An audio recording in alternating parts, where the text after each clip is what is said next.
E depois de muitos pedidos, eu voltei! Muito bom dia, boa tarde, boa noite e boa madrugada. Seja lá que horas você está assistindo isso. Eu sou o primeiro, único e maravilhoso Halo, seu teleapresentador desse teleprograma. Na nossa última temporada, elegemos qual era a melhor princesa de todo o mundo Barbie. A eleita foi a nossa queridíssima princesa Annelise, de Barbie, a princesa e a plebeia. Mas será que pode haver algum príncipe à altura dessa princesa? É isso que vamos descobrir aqui no Top Príncipes! Solta a vinheta! Nesta incrível competição, grandes príncipes disputam entre si para saber quem é o melhor de todos os filmes da Barbie. A cada episódio, apenas um vai para a final, competindo entre os 5 últimos finalistas e sendo julgados por protocolo, senso de dever, personalidade e humildade. Eles precisam se mostrar mais que perfeitos para ocupar nosso trono final. E mesmo a disputa sendo acirrada, apenas um deles conseguirá a coroa. Agora, qual deles será o ganhador, você descobre aqui no Top Príncipes. Primeiro, eu gostaria de agradecer a preocupação de vocês com a minha pessoa e com o meu emprego. Mas vão ficar felizes em saber que não fiquei desempregado nesse meio tempo. E fiquei trabalhando como lavador de louça na casa de uma inscrita, recebendo um salário um tanto quanto questionável. Mas o que importa é agora, e agora estou de volta a esse programa maravilhoso.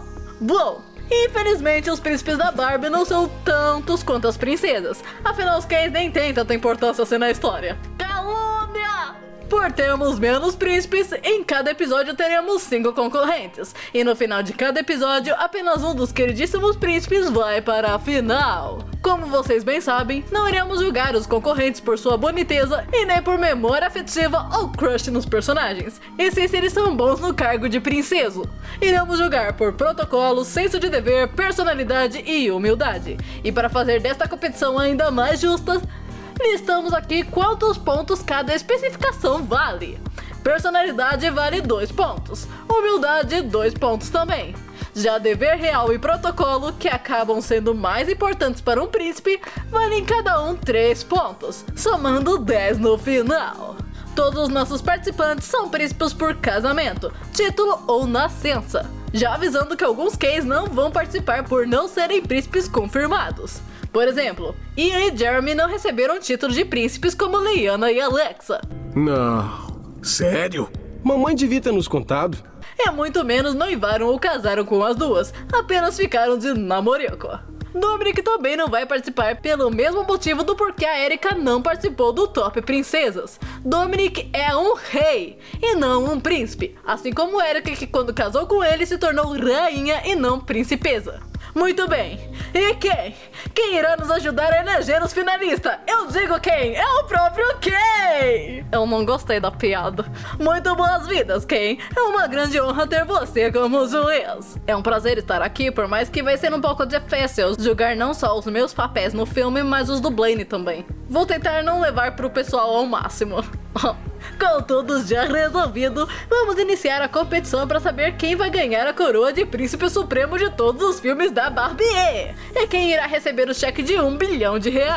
E antes que perguntem cadê a Barbie, ela está de férias fazendo um tour pelo Brasil. Já passou por Porto de Galinha, Gramado, Fernando de Noronha, onde gravou De Repente Sereia, ao qual eu dei uma pequena pontinha no filme, e está agora nos Lençóis Maranhenses. E essa viagem toda ela está fazendo desde que ganhou a última temporada. Mas agora vamos conhecer os príncipes de hoje. Nosso primeiro candidato à coroa tem olhos azuis e cabelos loiros escuros. Seu título é por nascimento e seus hobbies são quase morrer em um labirinto, procurar donzelas de longos cabelos loiros e salvar seus irmãozinhos. Com vocês, Príncipe Stefan de Rapunzel, que é interpretado pelo ilustre Ken. Stefan é o próximo herdeiro de seu trono e é bem aventureiro e sonhador, sendo o braço direito de seu pai em várias situações. Que nota você dá a ele, Ken?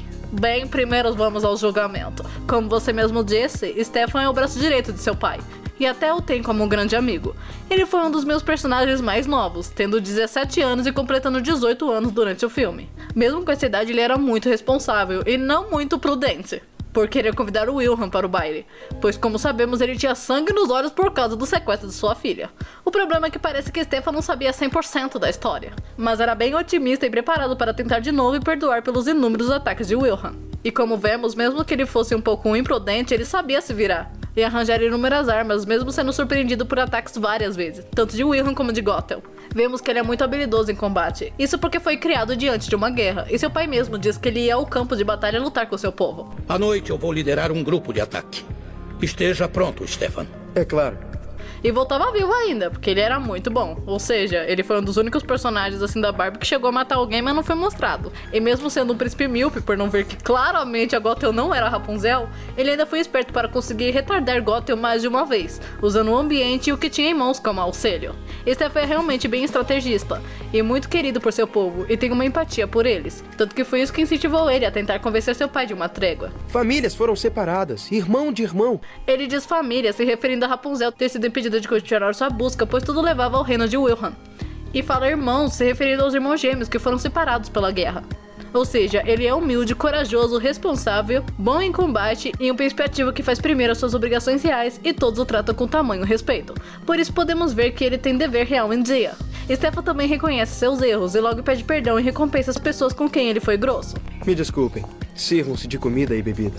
Tentou recompensar várias vezes Rapunzel pelo que ela fez com a irmã dele, por ter salvado a Catrininha. Porém, como ela tinha pouco tempo para voltar à torre, eles mal conseguiam conversar direito. O protocolo dele também é impecável. Ele fala como príncipe, tem jeito de príncipe, anda como príncipe, come, luta, penteia o cabelo como príncipe, amarra o cardaço como príncipe e lava a louça como um príncipe. Além disso, Stefan é tão ilustre no que faz, que serve de inspiração a Tommy. Stefan também é muito bom com crianças e até ensina Tommy a atirar com arco e flecha, mesmo que isso possa custar a sua vida, já que como vemos ele tenta acertar ele antes. Se melhorasse mais a mira, o Tommy conseguiria a herança com certeza. E lembrando que ele não estava fazendo só isso porque ele gostava de atirar com arco e flecha, era uma coisa que o Tommy precisava aprender porque eles estavam em guerra.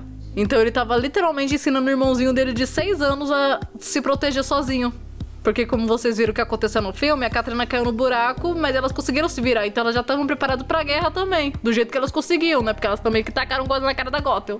Stefan foi um dos meus melhores papéis, e por isso eu dou a ele uma nota 9. Nossa, Ken! Diferente da Barbie, você já começa dando nota alta. Mas será que isso continuará até o próximo concorrente? Seus cabelos são loiros escuros, seus olhos azuis profundos do Pacífico Norte, e também é príncipe de nascimento. Pacífico Norte.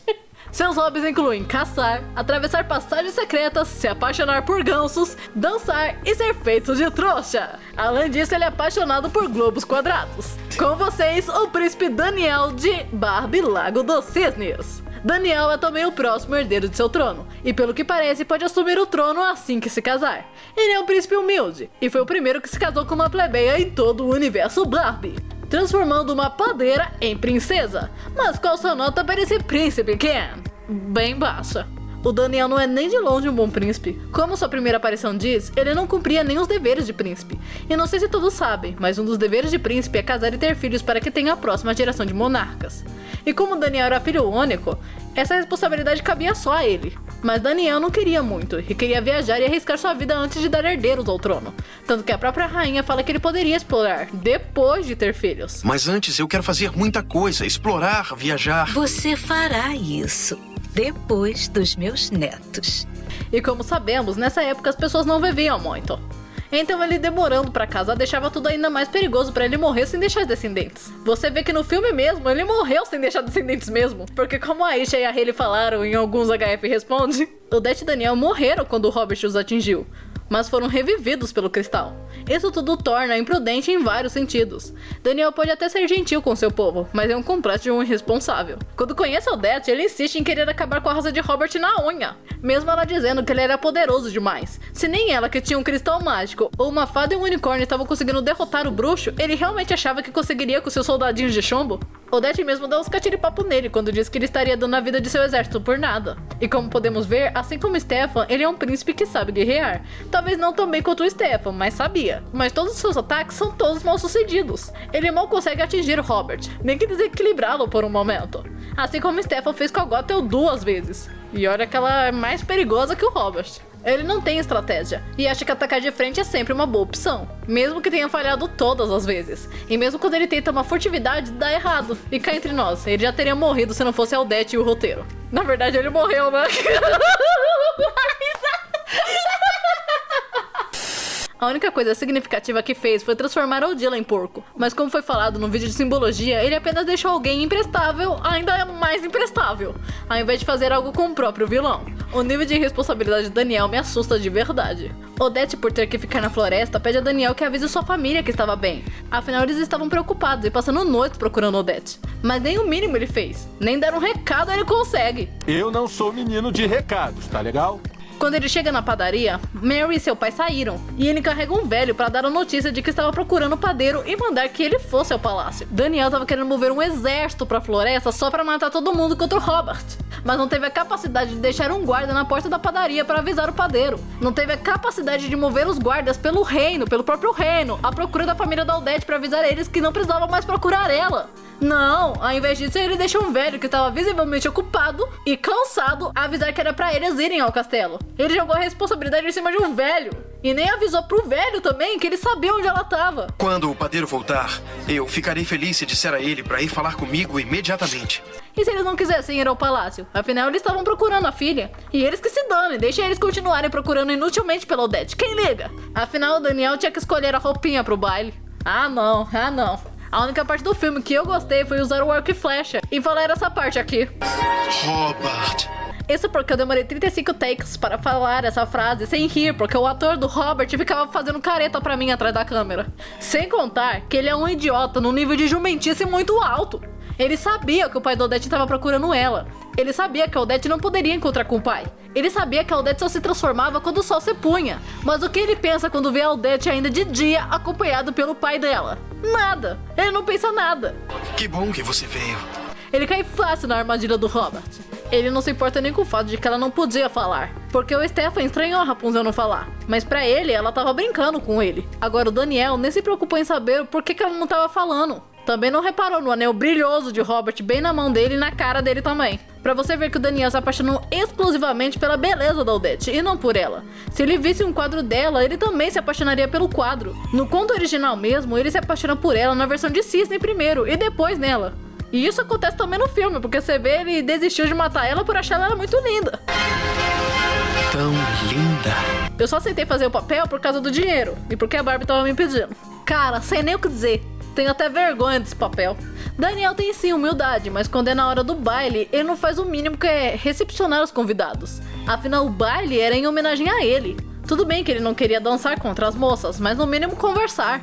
No baile do Stefan, ele não dançou com ninguém, mas ficou conversando com os convidados, dando sala aos convidados, perguntando se estava bem, se tinha gostado da festa, se tinha champanhe e por aí. Agora o Daniel não, fica lá medindo a largura da porta e a própria mãe dele que tem que puxar a orelha dele mais de uma vez. Sem contar que no começo do filme, a mãe dele tinha dado cartas pra ele das princesas que iriam comparecer ao baile. E o certo que ele deveria fazer era responder essas cartas. Mínimo de educação. Mas ele não faz isso. Ele fica lá na biblioteca vendo globos quadrados. Quer saber? Pode aumentar a nota do Stefan, que eu me esqueci de falar dele dando sala pros convidados. Pode aumentar pra 9,5. Palhaçada, um moleque desse tamanho ainda deve mamar mamadeira. Filhinho de mamãe. Como eu disse, ele não tem estratégia. Não tem senso de dever nenhum. O Daniel mal conhecia o reino dele, enquanto o Stefan conhecia até demais. Ele diz que vai começar pelo ourives, porque ele conhecia outros artesãos, mas como ele conseguiu a resposta no primeiro, ele não precisou ir até os outros. Aumenta mais a nota do Stefan, 10 agora. Uma coisa que seria difícil dele saber, ele conseguiu na primeira. Tem nem como comparar os dois. Ele pode ser sim estudioso, mas na hora de usar a inteligência ele não faz. Além disso, naquela cena que ele cutuca o pai da Odette, é uma tamanha falta de educação para um príncipe. Ele podia simplesmente pedir um com licença. É muito mais do que... Por isso tudo, eu queria dar nota 1,5 pro Daniel. Ele é um horror de príncipe. Um horror? Isso é um elogio. Ele era inútil. O próprio vilão fala que ele é um inútil. Você é um inútil. Ih, já começou a baixar o download de Juiz a Barbie, hein, quem? Eu achei que Petit assim só tinha no momento desabafo. Mas quem sabe o próximo candidato da lista se saia melhor do que esse. Nosso próximo príncipe também é de nascimento. Seus olhos são azuis esverdeados e seus cabelos castanhos. Seus hobbies são viajar, escrever bilhetinhos, casar escorregar na lama e salvar donzelas em apuros. Isso quando não são elas que salvam ele. Com vocês, Príncipe Antônio de Apolônia! Mas antes do julgamento do Ken, estamos recebendo uma ligação da nossa amada juíza Barbie. Fala, galera que só come mussarela, tudo belezaca? Tá sim, linda. Eu vim aqui anunciar o mais novo leilão do programa. Diferente do Top Princesas, em cada episódio vamos leiloar alguma coisa dos meus filmes, da Barbie. Por exemplo, para o primeiro episódio temos a espada do Príncipe Daniel. E o lance mais alto irá ganhar a espada no próximo episódio de Top Príncipes. E diferente do Top Princesas, não vamos trocar por dinheiro, e sim por outras coisas. Por exemplo, eu posso dar um Dolly Guaraná em troca da espada, Barbie? Com toda certeza. Isso se seu lance ganhar, né? Mas não se esqueçam que é tudo de brincadeirinha, tá, gente? E não vale trocar por outros artefatos do universo Barbie, como o castelo de diamante em troca da espada. A não ser que as pessoas que ganharam a mansão queiram trocar. Apenas objetos do mundo real, como o jet ski, a mansão da Beyoncé ou o quadro da Mona Lisa. O lance mais criativo vai ganhar. Então já deixa aqui embaixo o seu lance que você pode ser o ganhador dessa magnífica espada reluzente. Agora eu tenho que voltar para o meu banho de sol. Até logo, pessoal. Ai, ai, saudades das juíza Barbie, hein, Ken? Ela faz falta. Oh, peraí, você não gosta de mim como juiz? Mas e então, Ken? O Príncipe Antônio é um tanto quanto polêmico, né? Abandonou o trono, vive longe do reino. Eu acho que não vai ser surpresa se a nota dele for bom. Eu achei que ia ser baixa, mas eu não achei que ia ser tanto. Olha só, além dele ter sido interpretado pelo Blaine, o ex-namorado da Barbie, ele é um dos piores príncipes da história. Como eu disse, Daniel não podia viver uma vida arriscada, sem pé nem cabeça, porque como era filho único, ele tinha que deixar descendentes ao trono. Mas Daniel ainda ficava nos arredores do reino. E a coisa mais perigosa que foi fazer foi tentar caçar um pássaro, que era o Robert disfarçado, mas ele nem sabia. Agora Antônio, mesmo sendo o príncipe herdeiro, mesmo sem ter se casado e tido herdeiros, resolve sair em várias expedições perigosas no mar sem proteção alguma. O barco dele era minúsculo, e pelo que tudo indica, só tinha ele, o Frigger e o capitão no barco inteiro. Nenhuma tripulação ele tinha.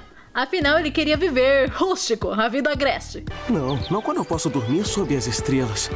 Essas expedições em alto mar eram muito perigosas, ainda mais naquela época. Quem viu a conexão dos filmes da Barbie viu que a Ilha da Rô fica aqui próximo da América do Sul, enquanto Antônio é europeu. Por isso o clima, a fauna e flora na ilha são muito diferentes do que ele estava acostumado. Ele podia contrair uma doença com facilidade, e até na expedição na ilha, um vai que nem um bobo alegre e o outro mal olha por onde anda. O príncipe herdeiro entra no meio de uma mata que ele nunca viu na vida, sem proteção alguma, sem nenhuma escolta, e tá tudo bem, né?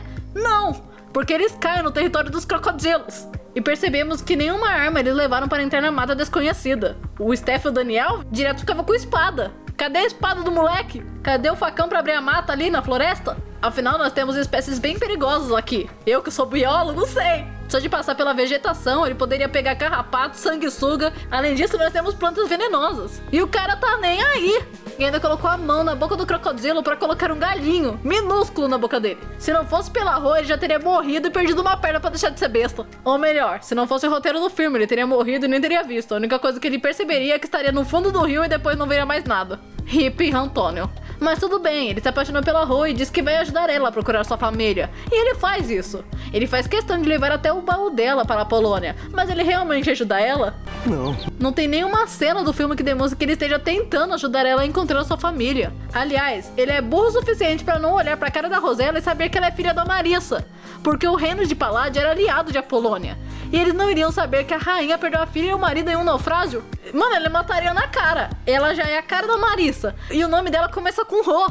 Que outras meninas importantes da época ele iria lembrar que é loira e começava com Rô? Só de ver que o nome dela estava entalhado em ouro, ele já deveria saber que ela era rica. Nem pra ele pedir pro Frigger pesquisar em algum lugar, ou dar a impressão de que ele estava procurando. Mas não, o Sage é 10 vezes mais prestativo do que ele, que tem o poder de um príncipe e não consegue fazer nada que preste. Ó o pau quebrando! Mas pelo que a gente viu, ele nunca quis ser príncipe, afinal largou a coroa na primeira oportunidade. Tudo bem que ele falou que era porque ele queria casar com a Rô, mas ele já não queria ser príncipe antes. Apenas ajudou ele a fazer o que sempre quis. Porque ele sempre dizia que queria viver viajando. E mesmo depois de aprender a lição, ele ainda inventa de voltar pro mar.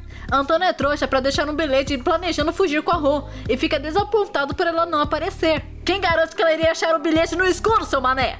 Ler ela ainda sabia, mas ela podia ter dificuldade ainda. Sem contar que um bilhete planejando fugir com uma amante podia custar a cabeça da Rô, já que ele estava noivo da Luciana. Além disso, ele ainda assinou com... Para sempre seu, Antônio. Gente... Ainda bem que foi a Tica que achou, porque se fosse outra pessoa já era pra Rô. Antônio reclama de seu casamento arranjado, e tudo bem que ele não queria casar com a Luciana, mas desmerecer e envergonhar a menina que nem tinha culpa de nada pra mim já é demais. No chá ele queria que seus pais conhecessem melhor a Rô, mas no momento ele ainda estava noivo da Luciana. Então ficar na frente da noiva, olhando desesperadamente apaixonado pra outra menina, eu já acho que é um pouco demais. Além disso, no baile real de noivado, ele dança com Luciana apenas uma vez e depois a troca por Rô. Isso porque a festa era deles dois. Então imagine a fofoca que ficou depois dele ter deixado a Luciana de lado pra dançar com a Rosella. Era como se você tivesse noiva de uma pessoa e na sua festa de noivado, o seu noivo deixasse de dançar com você pra ir dançar com a ex dele. Quando eles conversam no Jardim de Rosas, ele estava acompanhando Luciana, mas depois dá as costas pra ela e começa a andar na frente, mesmo eles nem tendo brigado ou nada disso. Antônio é... vadio e irresponsável. Exatamente, Major Menta. Ele não leva as responsabilidades a sério, e isso o pai dele mesmo diz. Levo minhas responsabilidades a sério. É algo que ele precisa aprender. Casamentos arranjados eram muito comuns na época. Quase ninguém casava por amor. Então ele já tinha que ter em mente que não poderia casar com qualquer pessoa. Ainda mais que ele era um príncipe herdeiro. Tudo bem que ele gostou da Rô, mas a Rô não tinha porte nenhum para ser rainha ao lado dele naquele momento. Ela era princesa de coração, mas não sabia nada sobre a sociedade, que era bem rígida na época. Eles poderiam perder muito se ela assumisse o poder do jeito que tava, mas ainda bem que ela foi melhorando com o filme. Já a Luciana era a escolha perfeita. Se não fosse o desenho, ele teria se casado com ela. Pelo que parece, ele vai evoluindo ao longo do filme e começa a ter um pulso mais firme. Mesmo assim, ainda não assumiu por completo suas responsabilidades. E parece que nem pretende. Por isso vou dar um 2, vai. Pois ele ainda foi mais inteligente que Daniel para desconfiar de Ariana e salvou a vida de alguém também. E lembrando também que ele realmente ajudou a Rô. Ele levou ela até o reino de Apolônia, foi até um lugar apropriado procurar registro de naufrágios, e se tinha alguma garotinha a bordo, foi mais a fundo e procurou registros das meninas nascidas com a faixa de idade da Rô, e procurou pelos nomes delas que começassem com Rô. Procurou entre as coisas de Rô algo que pudesse dar mais pistas sobre seu naufrágio, e tudo isso porque ele era plebeu. Imagina se ele fosse um príncipe. Se ele fosse um príncipe, ele já teria descoberto quem era a família dela e feito elas se encontrarem. Afinal, ele teria muitos empregados e historiadores à disposição para o ajudarem nesse quesito, ao invés de esperar pela sorte que Rô se lembrasse do seu nome e que cantasse uma música que confirmasse que ela era filha da rainha. E isso tudo porque eu nem entrei no assunto dele não ir se despedir da Rô e explicar a ela o que estava acontecendo quando ela foi presa. Rosella que descobriu sozinha porque foi mandada embora quando ele foi discutir com o rei. Eu me casaria com a princesa Luciana e a Rô poderia partir. Então foi por isso.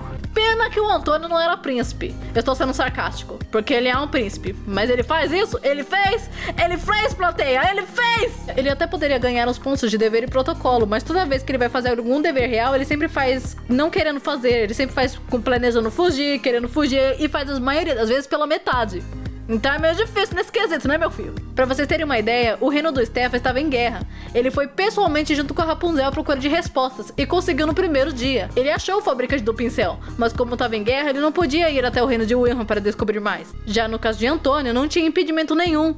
Stefan também usou seus cavaleiros treinados para irem à procura de Rapunzel. E sempre andava com o convite de seu aniversário para caso encontrasse a Rapunzel em algum dia qualquer.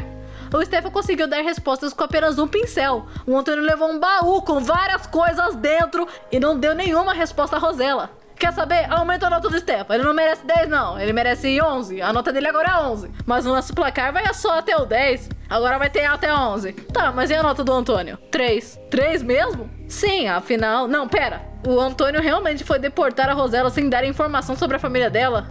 Ele não levou ela pra Polônia pra achar a família dela? Pode abaixar a nota dele, agora vai ser os dois, vai. Ele pode ser educado, tratar bem a Luciana, ser um completo apaixonado, mas ele também não cumpriu seu dever com Rosella. Isso porque ele era super apaixonado por ela e a vivia pedindo em casamento. Se ele era assim com o amor da vida dele, imagine com o povo. Ele promete e não cumpre. Pra mim é 2. Se bem que ele ainda demonstra ter um leve dever real, pois mesmo indo contra o casamento, ele ainda seguia não seguindo as ordens de seu pai. E até chegou a noivar, mas fugiu logo depois. Em geral, o Antônio é muito levado pela emoção, mas acaba aprendendo na força do ódio o que é ser um rei. Mas o próprio filme acaba com a reputação dele, pois quando achamos que ele vai se redimir, ele vai e faz outra burrada. Pra mim é 2, porque os erros dele com o trono são muito maiores e mais escandalosos do que as boas ações dele. Bom, tivemos uma divergência muito grande do primeiro competidor pros outros, né? Mas será que o penúltimo príncipe de hoje pode se sair melhor? Com olhos castanhos, cabelos perfeitamente alinhados e temperamento duvidoso, vem aí nosso primeiro príncipe consorte da competição, príncipe por casamento. Seus passatempos são desafiar pobres coitados para um duelo, para o segundo duelo e, se duvidar, até para o terceiro duelo. Também gosta de interromper casamentos e fazer mágicas nos tempos vagos. Com vocês, príncipe Zane de Los Angeles, não sei falar. Zane se transformou em príncipe no final do filme ao se casar com a princesa Graciela. Ele é o primeiro príncipe não humano nesta competição e estou ansioso para ver a pontuação desse príncipe um tanto quanto diferente. Bom, o Zane me deu um trabalho em Segredo das Fadas, mas vou dizer que o principal defeito dele que me incomodou bastante é que ele não ouve os outros. Eu tentei explicar várias vezes a ele que não amava a Graciela e não queria aquele casamento. Não, eu não quero me casar com ela, eu amo outra pessoa. Mas ele simplesmente não me ouvia, só deu ouvidos quando a Taylor falou a ele. Enquanto isso, eu tava quase morrendo várias vezes na mão dele. Zane é uma fada do exército real e gosta de resolver tudo no soco. Mesmo assim, ele tem um bom coração e principalmente trata a Graciela com muita gentileza, carinho e amor. E mesmo que queira resolver tudo no soco, ele não demonstrou em nenhum momento que pretendia me matar de verdade. Ele sempre acertava as mágicas no chão apenas para me desequilibrar e eu desistir do duelo. Pena que eu não notei isso de primeira e principalmente eu achava que os duelos eram até a morte, mas eu podia ter arregado. Infelizmente, as atitudes dele têm muito mais a ver com a Graciela do que com o reino. Por isso a nota dele de príncipe será um pouco difícil de ser alta, mas podemos ver que ele é muito persistente, lutando até o último momento por Graciela, sendo a peça-chave para que a Barbie não levasse um Kamehameha de Graciela e conseguisse aplicar um antídoto. Como ele não aparece muito, eu não tenho como falar mais sobre ele, mas por não ter me matado e ser muito gente boa, sua nota será 4. 2 pontos de personalidade e 2 de humildade. Ele é um parça entre muitos outros parças, depois que tudo está resolvido. Ele fica muito gente boa. Ele apenas estava com a cabeça quente, mas até quando está bravo ele se controla, como podemos ver. Infelizmente não tenho como aumentar a nota dele, pois como eu disse, as atitudes são muito mais pela Graciela do que pelo reino. Então não posso julgar dever real ou protocolo, que como vocês sabem é o que gera a maior nota da competição. E o nosso último príncipe de hoje é um dos atuais, e também não é de espécie humana. Com cabelos loiros e olhos azuis, ele gosta de cabeleireiras, ser entregador e falar com golfinhos engasgados. Com vocês, o príncipe Dolphin de Barbie Sereia das Pérolas. É Delphin. Todo mundo fala isso. Delphin é um príncipe turista no reino de Ciagundia. Ele foi convidado para o baile de coroação de Fergus. Infelizmente não temos muitas informações sobre o seu reino, mas muito do pouco que sabemos foi posto no vídeo de teoria de conexões de sereia. Lá foi comentado sobre a possível conexão entre Merlia e Lumina. Mas voltando à nossa magnífica competição, qual sua nota para esse príncipe, Ken? Olha, surpreendentemente o Delphin, por mais que não pareça muito, é um ótimo príncipe e vai deixar muitos dos outros competidores no chinelo com uma nota 7. Logo em sua primeira aparição, vemos que ele está indo para um dever real, indo ao baile de Ciagundia, coisa que os outros príncipes de hoje não foram capazes de fazer, mesmo que os bailes sejam em seus próprios palácios. Já Delphin demonstrava que nunca havia ido a Ciagundia antes, mas estava se virando sozinho com um mapa e seu escudeiro Dolphin. Ele também demonstra gentileza e humildade com Madame Rufus, e mesmo ela não lhe dando a resposta que queria, ele ainda aceitou em ajudá-la. Ele não chegou simplesmente falando na cara de todo mundo que ele era o príncipe e exigindo respeito. E até mesmo quando Dolphin iria dizer que ele era o príncipe e praticamente dizer a Lumina que ela tinha o insultado ao errar o seu nome, ele disse que estava tudo bem e ainda é gentil com ela. Calma, como é que ela ia saber? Acabamos de nos conhecer. Ele compareceu ao baile, interagiu com as pessoas, mesmo o baile não sendo dele, mas ele estava fazendo seu papel social. Participou da coroação de Fergus e não teve nenhum defeito. Tava lá sentadinho na mesa, ouvindo tudo e participando tudo como uma boa pessoa, como um bom príncipe. E ainda se moveu para ajudar Lumina, mas seu único defeito é pelo próprio apelo do roteiro, porque do nada todo mundo começou a brigar com os guardas para proteger a Lumina, sem nem saber o que estava acontecendo. Mesmo sendo a apelação do roteiro, temos que anotar como ações dele, porque ele faz parte do roteiro. Por isso o protocolo dele vai se rebaixar um pouco, pois um príncipe, visitante ainda, nunca que poderia bater em guardas reais e impedir de prender alguém que havia praticamente atacado o rei. Ela tentou atacar o rei. Guardas, prendam-na! praticamente atacado o rei aliado. Além disso, Lumina havia acabado de fugir da prisão. Ninguém sabia o porquê ela foi presa, mas também ninguém ousou perguntar, e já partiram para defender a menina que conheceram em apenas algumas horas. E o Delvin, que havia dançado apenas uma vez com ela e trocado apenas algumas palavras com ela, estava lá também, metendo louco. Isso que é um moleque emocionado. Por isso a nota dele não dá pra ser um 10, pois nem aparece direito. Mas ele merece sim uma nota alta por fazer coisas que príncipes muito mais relevantes não foram capazes de fazer, que é comparecer às suas obrigações reais, como o Antônio e o Daniel, que era muito mais fácil deles fazerem, principalmente Daniel. Por isso a nota dele fica um 7. Muito bem, agora vamos ver quem é o finalista de hoje. E o primeiro a ocupar a sua vaga na nossa grande final. Em quinto lugar, Príncipe Daniel. Em quarto lugar, Príncipe Antônio de Apolônia. Em terceiríssimo lugar, com 4 pontos, Príncipe Zane de Los Angeles. Em segundíssimo lugar, com 7 pontos, o Príncipe Delfim. E em primeiríssimo lugar, o nosso ganhador supremo de hoje e o primeiro a conseguir o cargo na final é o Príncipe Stefan, com nota 10. Mas é 11. Não, nada disso. O placar é de 1 a 10. Tu para de ser emocionado, Ken. Você fica chamando os príncipes de emocionado e tá sendo um agora. Por isso, sim, Stefan vai para a final com nota 10. Mas esses foram os nossos candidatos de hoje. E se quiserem conferir o próximo episódio, curtam o vídeo e se inscrevam para não perderem nenhuma novidade. Não se esqueçam de dar seu lance ganhador para ganhar a magnífica espada do Príncipe Daniel. E até o próximo episódio de Top Princesas! Até o próximo episódio, gente. Mas antes de irmos, gente, eu gostaria de aproveitar a oportunidade para